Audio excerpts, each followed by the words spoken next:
মূলত যে সমস্যাটা হয়েছে বিগত আগের যে সরকার ছিল অন্তর্বর্তীকালীন সরকার 15 মাস 18 মাস তারা ছিলেন, আর তার আগে 15 বছর, এই দুই সময়ে দুটো কাজ হয়েছে। একটা হচ্ছে যে 15 বছরের দুর্নীতি হয়েছে, আর এই 15 মাস বা 18 মাসে ভুল নীতি।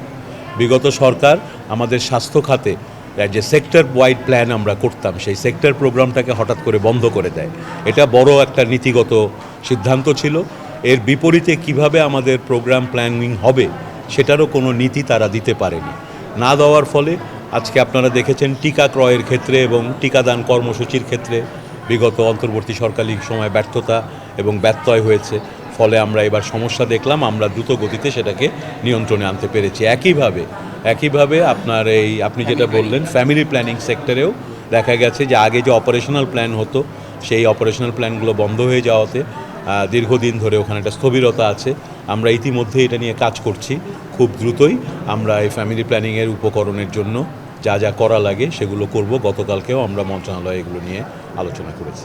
এগুলো শুধু আমার জেলা এবং পাশাপাশি সারা দেশেই এই যে আপনি যে বিষয়গুলো বললেন এইগুলো আসলে আমাদের জন্য খুব জরুরি হয়ে দাঁড়িয়েছে।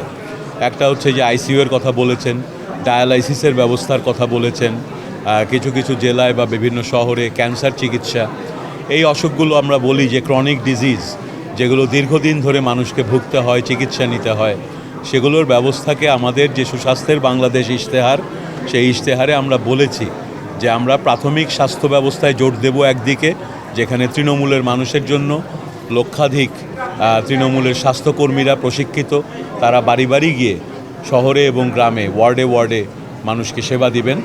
আর জটিল যে অসুখগুলো হয় সেগুলোর জন্য আমরা জেলা থেকে শুরু করে বিভাগীয় পর্যায়ে এগুলোর জন্য বিশেষায়িত সেবার ব্যবস্থা গড়ে তুলব। এটাই আমাদের সুস্বাস্থ্যের কর্মসূচিতে, আমাদের সুস্বাস্থ্যের বাংলাদেশে আমরা বলেছি এবং সেই দিকে আমরা কাজ করছি। সিরাজগঞ্জে এই মেডিকেল কলেজ হাসপাতালেও আমরা চাইব অতি দ্রুতই এখানে যেন ডায়ালাইসিসের ব্যবস্থাগুলোকে চালু করা যায় এবং এমআরআই মেশিনের কথা বলেছেন। এই সেবাগুলো আমাদের এখানে দিতে হবে, কারণ একটা জেলা হিসেবে এখানে অনেক মানুষের এই সেবাগুলো প্রয়োজন। তারা এই সেবাগুলো নেওয়ার জন্য পয়সা খরচ করে ঢাকায় যেতে হবে বা অন্য কোথাও যেতে হবে, এটা আমরা চাই না। অবশ্যই সিরাজগঞ্জে এই সেবাগুলো চালু করা হবে।